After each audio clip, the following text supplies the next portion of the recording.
Welcome to episode 3 of Life is Strange 2 Character Profiles. In this video, we're focusing on Hannah, the strong-willed, pragmatic, yet secretly caring drifter that we meet in Humboldt County. We also got an exclusive interview with Hannah's voice actress of the same name, Hannah Pritchard. Hey, my name is Hannah, and I do the voice of Hannah in Life is Strange 2. And you can follow her on Instagram and Twitter at @TheHotShotDude. Let's dive into some backstory and development about the camp's queen of no-nonsense. Spoilers ahead for Life is Strange 2 episodes 3 and 4. You have been warned. Damn vigilantes. As revealed in the initial hospital scene in episode 4, we can see that Hannah's full name is Hannah Rayome. She's a 28-year-old female of Native American descent, and our first introduction to her immediately shows that she's a free spirit and she's not embarrassed to walk around camp without clothes. Hannah's totally at peace with her body and the nature around her, more so than any other drifter in the camp. But while she's not afraid to physically bear all, when checking out her tent in the first scene of episode 3, Sean comments that Hannah's so private about her life. Plus, she probably hates my guts. Hannah has her brown hair tied back in a ponytail, and her eyes are also brown, with a burst blood vessel in the left one. In true drifter style, she has a number of tattoos covering her face and body. These are simplistic geometric designs which are very similar to that of Native American symbols, the one on her forehead representing a bird track. In this culture, birds have a lot of deep spiritual meanings, such as freedom, direction, authority, and usually signifies a good omen. The pair of inverted triangles under her eyes could be interpreted in a lot of different ways, due to the shape's prominence in multiple cultures and groups. Generally, the triangle in an upside-down position implies female energy, the moon, and mother, which seems to coincide with some aspects of Hannah's personality. Okay, lovebirds, that's it for me. Lot of work tomorrow. Other noticeable body art includes the dagger on her right bicep, perhaps signifying her toughness and aggression, the rose on the back of her hand, which could mean love and beauty, and the scorpion on the back of her other hand, which has been said to represent deadly power and intimidation, as well as sexuality in some ancient cultures. In terms of clothing, she wears a worn black t-shirt with a camo motif, paired with brown overalls that she leaves hanging at her waist. The only pops of colour in her wardrobe comes from the red shoelaces and yellow bandana she wears around one of them. Occasionally, she also wears a 90s-style purple and green windbreaker jacket, which we can also find in Finn's tent at the start of episode 3, alluding to the fact that they shared a tent, which is confirmed later on. You gonna swing by, Finn? Nah, sweetie. No energy. No big deal. Initially, Hannah seems cold and unwelcoming towards Sean, whilst being generally friendly with others she has known longer in the camp. She despises fake people, and feels that Sean is posing as being part of their group. I just fucking hate phonies. Too many here. Crusty backpack doesn't make you one of us. But after talking with her whilst helping with the chores, she'll apologise and say, Anyway, didn't mean to grill you, Sean. It was a long day. showing that she's gradually more and more accepting of his presence. Hannah's tough to figure out. Don't fuck with her. But Sean isn't the only one that Hannah's wary of. Ingrid and Anders, the couple travelling across America together, aren't safe from her wrath either. In a conversation between them whilst peeling potatoes, the Swedish vacationers comment that homeless people could be helping to clear up the environment, as opposed to getting high on drugs, which really rubs Hannah the wrong way. Tell me again how many hours you spent on a plane during your awesome trip around the world? And then you come crying about hobos spreading garbage in the forest? Good point. Now you're here sponging off us trash on an illegal pot farm with a tourist visa, lecturing us. Woof! Talk about a touche! In the official character casting sheet, Hannah's bio states that she doesn't like to waste time and always speaks straight to the point. She can sound daunting at times, but never patronising. She just knows what she wants whilst respecting others. When we asked voice actress Hannah Pritchard if she's similar to Hannah in any way, she had this to say. I think Hannah's stubborn, free spirit in ways is similar to my own, or maybe I just like to think that.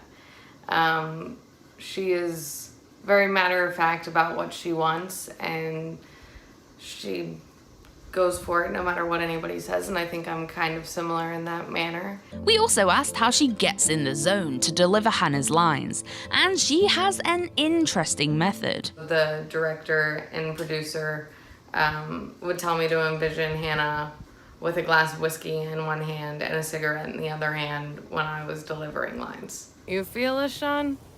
Or do we sound like depraved punks to you? As curt as she is, Hannah is as easy to drop arguments as she is to start them. She rarely holds grudges and simply wants to put her opinions across. All killer, no filler. But as for the person she bickers with the most, that award goes to Cassidy. There's definite tension between the two in the chapter called Trimmigans, where Hannah has simply had enough of Cassidy moaning and saying she doesn't want to be there. Don't think, just work. Okay, just don't ask me to smile for the camera all day long. This escalates into more venomous speech, almost to the point of Hannah harassing Cassidy. Don't even. You're always looking for an excuse. Ooh, it's 420. Hey, Sean, let's talk. Ow, my arm hurts. Wah, wah. But again, like the confrontation with Anders and Ingrid, Hannah backs down soon enough. Hey, I don't want to fight. Been a long, crappy week. Just keep it fucking down in here, okay? It seems her short-tempered outbursts are balanced with an acknowledgement that she can be cranky, and Hannah is quick to apologize for acting in such a way. This is agreed by Finn later in the scene if Sean comments on the girl's behavior. When Hannah and Cass started picking on each other. Yeah. They love to start shit with each other, then get high. Short-term memory loss. But despite her irritability, it is clear that she's very close with the Drifter family, especially Finn, Cassidy, and Penny. Now we're all pretty fucking tight. Hell yeah, you are. Speaking of Finn, their closeness goes beyond platonic friendship. The two are self-proclaimed Fuck buddies. and find Sean's assumption that they're together in a conventionally romantic way pretty amusing. What? What's so funny? You? That look on your face? Hilarious. Their freedom from society extends to sexual relationships too, and Hannah and Finn are happy to be physically involved without any of the emotional strings of typical relationships. We make our own rules. When first going through the character creation process, Dontnod originally wrote Hannah as hailing from Colorado as part of a big, poor family, and looked after by her unemployed, caring father. However, as is now in the final game, she instead grew up in Santa Fe. I left Santa Fe because it was hell. No money, nobody. She confides that her mother was an artist but suffered from alcoholism and tried to get her into rehab several times to no avail. The turning point, however, was when Hannah found out that her mum had been returning paint supplies that Hannah had worked hard to buy for her in order to get cash for more booze. I just knew I had to get the fuck out before that curse would get me too. I'm glad you're at peace now. She hitched north and worked on farms until what she calls a tweaker, also known as somebody taking stimulant drugs, tried to attack her in another part of California. That is awful, Hannah. I almost killed that fuck. This past trauma doesn't stop there, though. When the group are discussing their worst moments around the campfire, I know, quite the party game, Hannah tells a story about her dog that she used to own called Black Flag. A year ago, we were hopping a train, just me, Finn, and Cass, and Black Flag. We got caught stealing some shit in some random town. Motherfuckers called the cops on us. Had to run for it. We saw that train from afar and went straight at it. Cops right behind us. We barely made it. But nobody's able to get Black Flag. Jesus. Yeah, I see him chasing after the train, yapping at me. But I left him there. And VO artist Hannah tells us about how this scene in particular really hit home. My favorite scene to do was the scene of her talking about her dog Black Flag, because I have my own little butt who, quite frankly, I think Black Flag would actually have suited him as a great name, but his name is Silas. So yeah, that scene kind of hit home, like doing that one. The thought of leaving your dog is a heartbreaking thought. A straightforward, argumentative, yet kind person who would do anything for her drifter family. We all need a friend like Hannah in our lives. What part did you like finding out about Hannah the most? And who do you want to see in our next character profile video? Let us know in the comments below. And speaking of comments, before we go, we want to give a comment shout out to some of our favorites from you guys. These are from our community creations video, a roundup of some of our favorite List 2 inspired artwork. You can check out the video in the card on screen now, or in the description below. Finty says so many great fan creations, I couldn't pick a favourite, they are all amazing and so unique. And also thank you for giving the Life is Strange community so much love and appreciation by making these kinds of videos and just generally keeping in touch with the fanbase.